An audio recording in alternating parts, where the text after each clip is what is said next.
Hi guys, so last night's episode of Feud was very interesting. We actually got to see the aftermath of the filming of whatever happened to Baby Jane. So it's actually kind of interesting how it starts. Bette Davis and Joan Crawford are trying to get work, and they're having trouble, obviously, because everybody thinks the movie's going to be a flop. And this was before it premiered and everything, and just the speculation going around that it wasn't going to do too well. And normally when a movie, even when it's threatened to be a flop, people are concerned about hiring the actors or any team from that movie, and it's kind of a shame how it works when you think about it. Keeps you out of work, and it could either make or break your career. So yeah, they're trying to find work, which was already a complication from the start of the series. So it's kind of like going right back to that place. So we're also seeing not just their struggles, but even Robert Aldrich. He's having trouble even finding pictures to direct. And so what happens is the movie opens and it's actually a hit.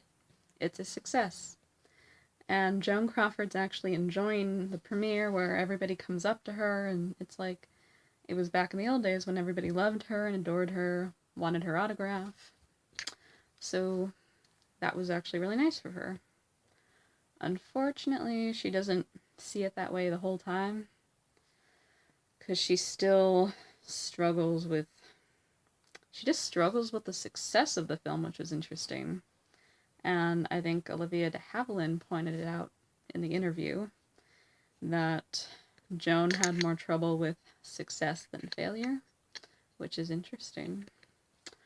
Because normally, well, actually, it can make sense because it's a lot to take in, and sometimes the success of a movie might define the roles you play or just how you see your career. And so, yeah, it's interesting there. We get to see Bette Davis. She actually really enjoys the success of the film. She even appears on, I can't remember this show. It's a talk show from back then. She performs a number, and I watched the original on YouTube with the real Bette Davis. And it's really interesting how she uses the arms like Robert Aldrich told her to do when they were filming the musical number for the movie. So that was kind of cute to see that connection. And Susan Sarandon can really sing, too. Like, I actually saw her in the Rocky Horror Picture Show. She had such a different voice then, but I haven't seen her sing since, so it was really nice to see her sing again.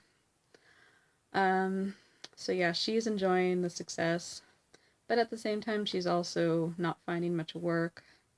She lands a couple of roles on TV, but it's not much to really quench her thirst.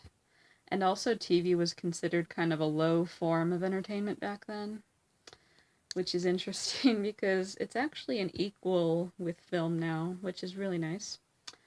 But yeah, back when TV started, it threatened to put film out of business. And at one point, it was just kind of unfavorable to even be on television when you were a big movie star. But I'm glad to see that's changed. So she's not too happy with that, and she's actually talking to Bob Aldrich at one point, and they want to do another movie together, but Betty's not too keen on the idea of working with Joan again, of course. Understandable, since they didn't have a great time. But yeah, I believe I found that they did another movie together called Hush, Hush, Sweet Charlotte. That was the movie, and I think Joan Crawford was going to appear in it, but it didn't work out, and I think Olivia de Havilland actually ended up co-starring. So that would explain why she's in the interviews and everything. But that hasn't really come up quite yet, so maybe in the next episode. So, another big point in this episode, Bob Aldrich is struggling. Like I mentioned, he's not finding the greatest work, and at one point he's doing a picture with Frank Sinatra. And wow, I actually had no idea that Frank Sinatra was... he was quite the monster. I never realized that. And I hope it's not... I hope it's exaggerated, but it's possible it's not. And it's kind of sad when you never realize that these people were like this, but then you see that they were. It's kind of heartbreaking. It's like, where are the real role models that are good off and on screen? But yeah, he was quite nasty to them and didn't make that movie process too fun. But Pauline is Bob Aldrich's assistant, and she's trying to become a female director, and at that time it wasn't considered doable. Like, even Joan Crawford, like when she went to Joan Crawford to star in her script, she was like, I don't want to be in this picture because you're a female, but because you're a nobody. Yeah, nice, very nice, Joan. So it's kind of it was a tricky time trying to do that kind of work being a woman. And even now, like, there aren't that many women directors. It's a little more natural now, I guess. But still shocking when you see that it is a female director. But back then it was really considered, like, laughable, let's say. So it was interesting to see Pauline trying to break that barrier. And Mamacita, I feel like she was the hero of this episode. She was very supportive of Pauline, and she was telling her that you shouldn't give up on your dreams, you should keep going for it.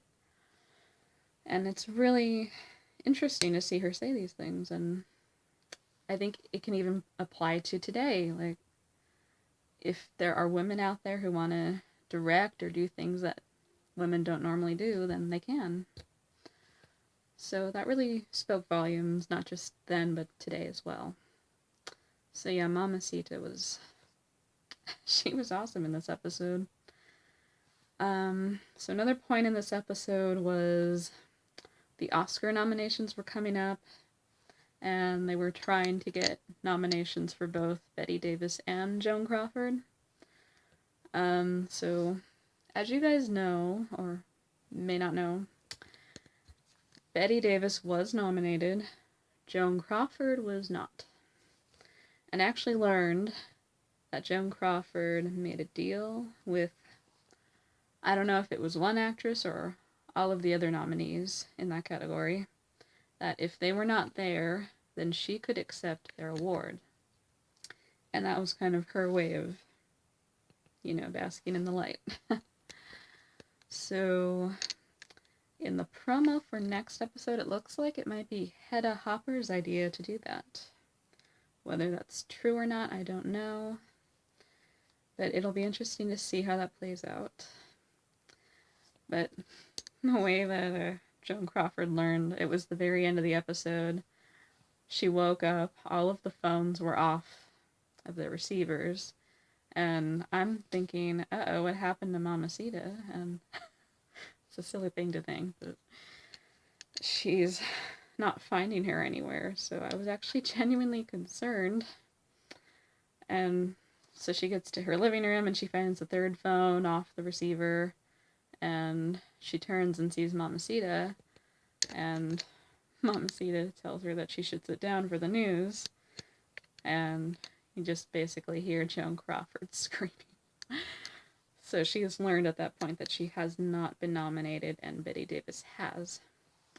So Mamacita was being protective, and she didn't want anybody calling Joan and telling her the news, so she's actually really supportive. She's a very strong character, and I like that.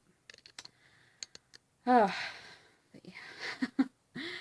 Feud's about to get even more interesting, I'm sure, because next week is the Oscar episode, and as I mentioned, there's going to be drama, so see where that goes.